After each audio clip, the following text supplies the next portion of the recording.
السلام علیکم۔ کراچی والے ہو جائیں ہوشیار، پولیس کی وردی میں ملبوس ملزمان تاجر کا گھر لوٹ کر فرار، ڈکیتی کا نیا ٹرینڈ بنا ڈالا۔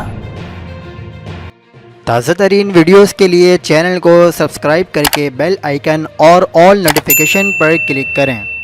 آپ کو بتاتے چلیں کہ کراچی کے علاقے اورنگی ٹاؤن نمبر 10 میں کپڑے کے تاجر کے گھر میں ڈکیتی کی واردات۔ ملزمان خود کو مومن آباد تھانے کے اہلکار ظاہر کر کے گھر کا صفایا کر گئے۔ تاجر محمد شریف کا کہنا ہے کہ پولیس کی وردی اور سادہ لباس میں 6 ملزمان گھر میں داخل ہوئے۔ کلاشنکوف پکڑے 3 ملزمان پولیس وردی جبکہ 3 ملزمان سادہ لباس میں تھے۔ محمد شریف کا کہنا ہے کہ گھر کے پچھلے حصے سے ملزمان روشندان کے ذریعے داخل ہوئے۔ اہل خانہ کو یرغمال بنا کر کہا کہ ہم مومن آباد تھانے سے ہیں۔ تاجر نے مزید بتایا کہ ملزمان 2 لاکھ روپے، 20 تولہ سونا، 2 موبائل فون اور لائسنس یافتہ پستول لے گئے۔